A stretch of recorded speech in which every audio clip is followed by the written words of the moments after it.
Hi, this is Matt from CanIRank, and today we're going to be talking about how to determine the biggest impact SEO action that you can take for any website and keyword pairing. This is a super important topic because chances are you're not working with an unlimited budget, you've got very limited time, and you need to make sure that everything that you're doing with your SEO really has a positive impact on your rankings. Usually doing that takes a little bit of upfront research, so it costs you a little bit of time up front, but you end up saving a lot of time in the long run. This is what we're fighting against. Too many people take this approach of just using exactly the same tactics for every single keyword that they're trying for and every single website that they're working on. They just have a standard checklist of SEO techniques that they're doing. This does not work. Every site is different, every keyword is different, the competition is different. You need to figure out what a site needs before you can start working to address that. It's the same thing as if you were a coach and you're trying to get someone to be a better tennis player. You would want to look at speed, agility, strength, technique. Is it their forehand, their backhand, their serve, strategy, all of these different aspects. You want to find out what the weaknesses are and what's preventing them from being a truly great player. Once you know that, you can start to work on those weaknesses and you're going to be able to get results. Same exact thing with SEO, except as it turns out, it's actually pretty complicated to figure this out for sites. So let's think about that. What would it take? And this is not the process that you're going to go through, but this is the process that CanIRank goes through. First thing we'd want to do is we'd want to figure out how all of the ranking websites compare to our own site and every ranking factor. So, however many hundreds of ranking factors there are out there, we need to evaluate and compare the existing rankers on that. Then we need to figure out how important each of those ranking factors is, and chances are that's unique for every single result set. Third, we would need to calculate a score for each one of those areas where we find a deficiency based upon how deficient we are and how important that ranking factor is. And finally, we would want to recommend actions or rank our actions according to how effective they are at addressing those issues. So this is obviously an ideal framework. We don't know all of the ranking factors that go into rankings, and we don't know the exact influence of each of those factors.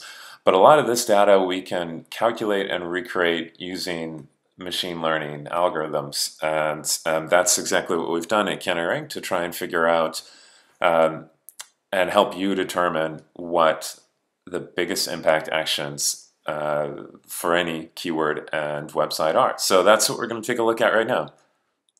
Okay, here's our first example.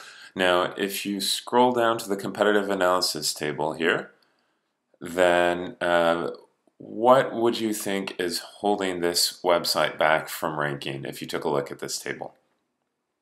Most likely, you notice right away that they have a much lower page relevancy score than any of the other currently ranking websites. That means page relevancy is almost certainly what's holding this site back, and that's what we're going to want to work on if we're going to be able to get this site to rank. But it's not always that apparent what you need to work on, so sometimes you're going to need to go beyond the competitive analysis table, and that's why we have this section here, what you need to improve to rank better. Here we're specifically trying to address this question of what the biggest issues for your site are, and then the next aspect of that, what you need to work on in order to improve those issues. So let's go through this section step by step. First, we have each of the 6 major ranking factor areas: page relevancy, website relevancy, and so on. If you need a little bit more information about what these are, you can just mouse over this and it'll explain. Page external relevancy refers to whether or not other pages consider your site to be relevant for the keyword, and it measures anchor text and so on. We see how your page compares to the minimum of all of the existing rankers, the average existing ranker, and the maximum existing ranker. So here we are at 44%. At least one competitor is ranking with a lower score than us, but we're still below average and we want to fix that factor. Meanwhile, this one, we're below all of the rankers, so we'll definitely need to improve on this factor. Okay, so these are our top level categories. We also have within each of those more specific ranking factors. We call these issues. So you can see for the page relevancy, there are actually 10 specific issues within that that are holding me back. So we can click on that, and then we'll get details of each of those issues that are preventing us from ranking according to CanIRank's analysis here. Every issue has a score. It goes from 0 to 100. So 100 means that this is a critical issue. This is something we'll definitely want to fix in order to rank. That score is composed of an importance and a magnitude. Importance measures how important of a ranking factor this particular issue is for that result set. So in other words, this particular issue is the title tag and using the keyword within the title tag. That's a very important ranking factor. It has a lot of influence on almost every result set. So it has an importance of 90. And again, you can mouse over to get more explanation on that. Next, we look at the magnitude of this issue for us. You can think of the magnitude as how far behind the competitors are we.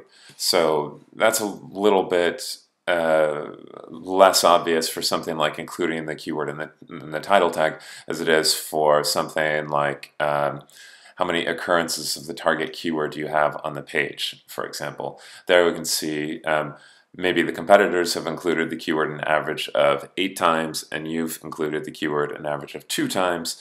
That is, you're pretty far below where the competitors are, so you're going to have a high magnitude score there.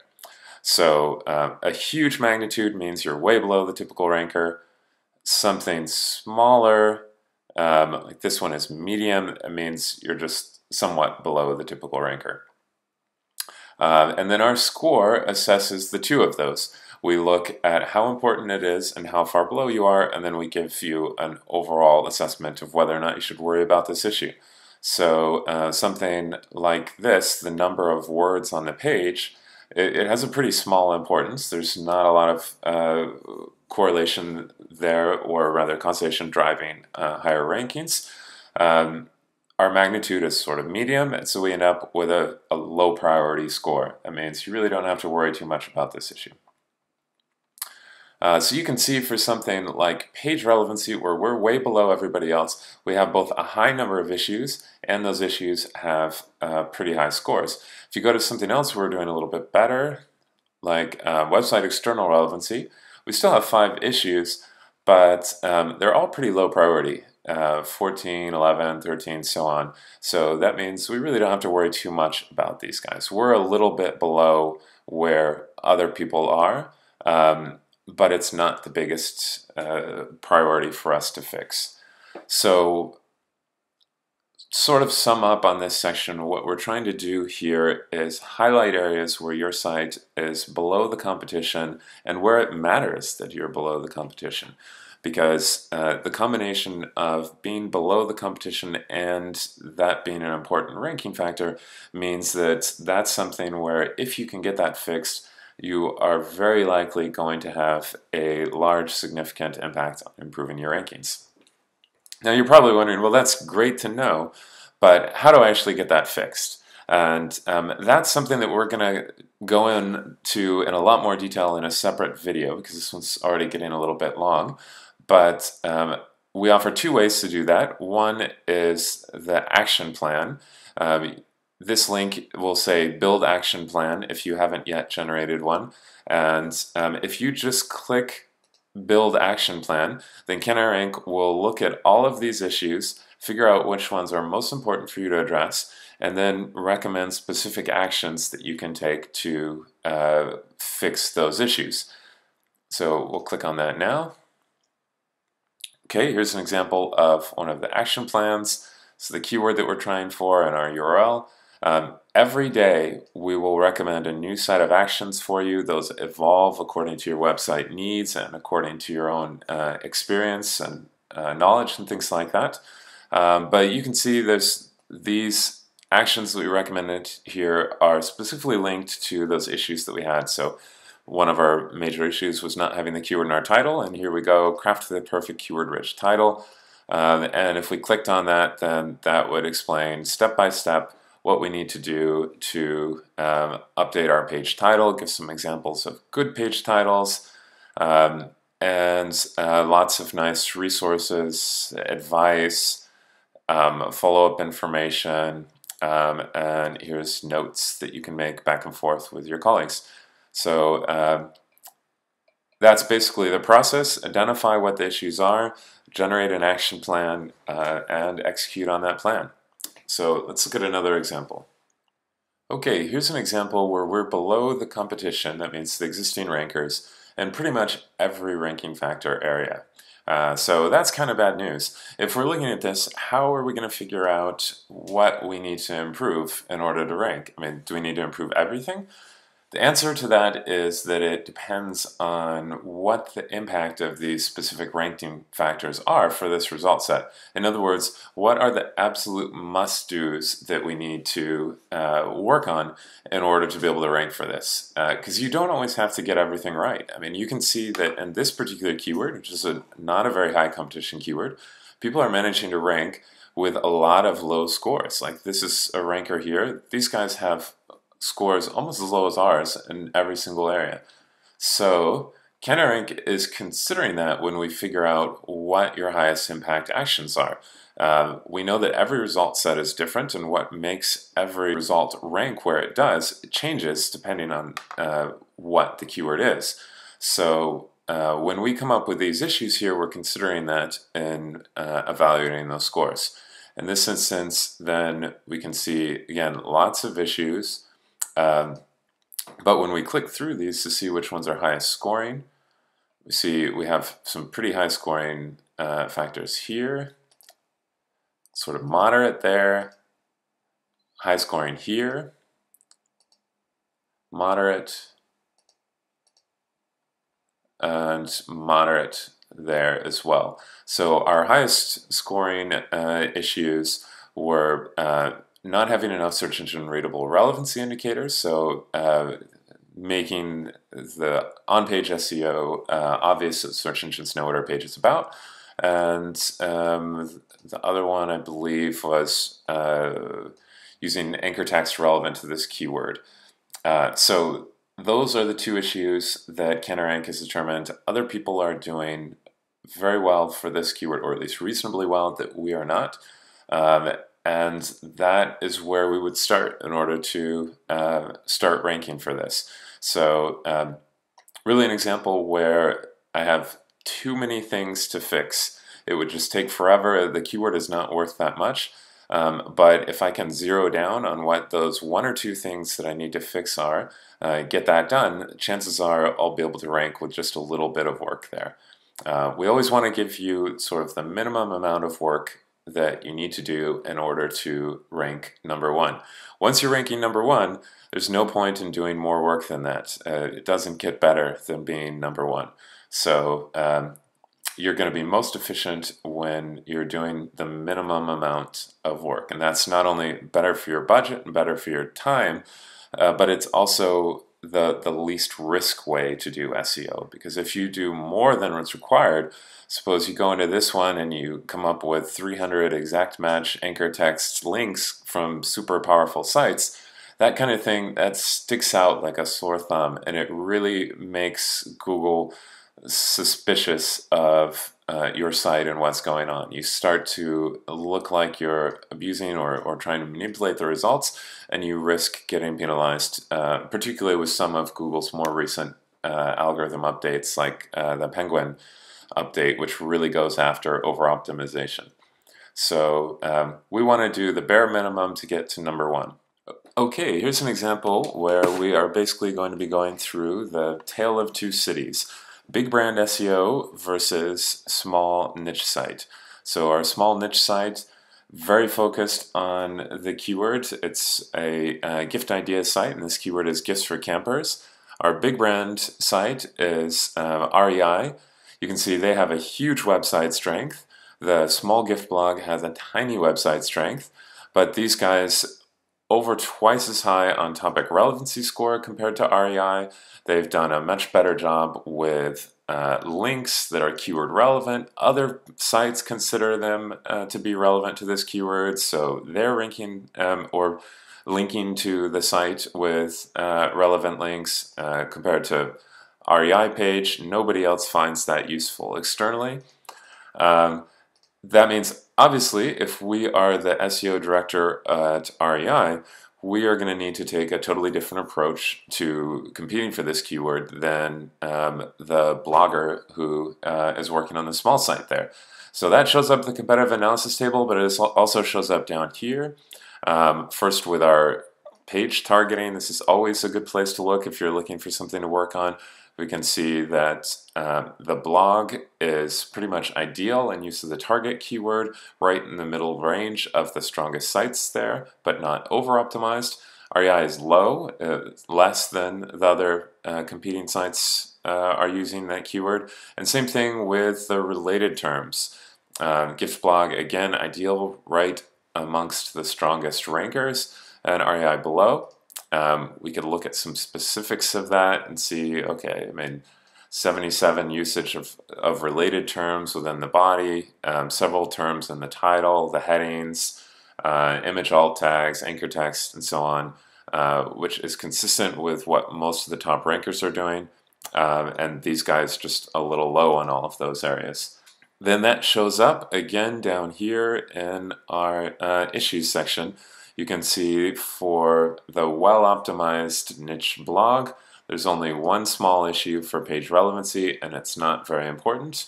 On the other hand, there are 8 issues under website strength, and they are all critical and necessary to fix. Meanwhile, for REI, the situation is pretty much the opposite. We have only one issue under website strength, and it's not scoring as highly as some of the others, but we're very low on external relevancy and have more issues there, and we have 6 issues to fix under page relevancy. So the approach that you're going to generate for each of those is totally different, and if we click on build action plan for those, we're going to get a totally different action plan. In fact, I'll go ahead and generate one there. Now suppose we are limited in what we can work on and we don't want to use the standard action plan. We only want to work on one focused issue. So for example, if we are helping out this blogger here, then we might say, well, look, your major issue is website strength. Let's just focus on website strength and ignore the other issues for now. You can go in here and pick one specific issue, like your website is not authoritative enough, click Fix next to that specific issue, and then you'll get an action plan that's generated specifically to address that issue rather than to sort of balance all of the issues for the site. So actions to fix, your website is not authoritative enough, and then here we're going to get various ideas that we can take a look at to specifically address that. Some of these are going to be prerequisite actions, like knowledge-based things, understanding what makes a good link. You need to do that before you can start building links, so that's why that sort of stuff comes up. But all these specifically addressing that one issue that we selected. And the REI plan there is going to be much more balanced. You remember we had that external relevancy issue, so here's how to build some external links in there, or we can do some retargeting of our existing links. We can add some relevancy in on our website level, so on and so on. So very different plans depending on your very different situation. Okay, one more keyword that we want to look at here. This one is for the keyword click here, probably surprisingly one of the more competitive keywords out there, really on accident because so many people use the keyword click here as part of their link anchor text. What would you think would have a better chance of ranking for this keyword? The Adobe Reader download page on Adobe or Adobe's homepage? Obviously the homepage, way more authoritative, better linked, but CanIRank is smart enough to figure out here that the Adobe Reader page actually is more likely to rank for the term click here than Adobe's stronger homepage. And in fact, that's correct. I'm pretty sure that this page does rank for click here. The reason why, you can see, comes down to the chart here. Higher website strength, lower website strength, but that's not the only factor. Much more important in this instance is page external relevancy, and there the specific reader page is much higher for click here than obviously the home page is. So if for some reason we were trying to compete for this keyword and we wanted to improve the situation, then we would scroll down here and see that we're doing very well on things like page strength and website strength. So we would want to improve our relevancy. Not surprisingly, including the keyword and the title tag would be the #1 thing that we would take a look at, and just overall other on-page relevancy factors. Then if we really wanted to go for it, we would also want to address our website relevancy, because obviously Adobe is not very relevant for click here, not trying to compete for it. So we're pretty low in those areas. So again, just trying to show an example with a sort of unconventional keyword here, how CanIRank manages to pick up on the areas where that site is not ranking. If you use a standard SEO process for this, you just went through your checklist, think how much time you would be wasting trying to compete for this. Maybe you would build links or something like that. Link building is not your issue here. That's not going to help you at all. If you manage to identify what the specific issue is, you can come up with a targeted plan. You're going to be smarter, more efficient, and more effective than most of the other SEOs out there. So I hope that I helped you get a little bit closer to that ideal today. And as always, any questions or comments that you have, then do let me know down in the comment section below. You can also sign up on our Google Plus page. That's where we're going to be releasing more videos like this in the future. Thank you very much. Bye-bye.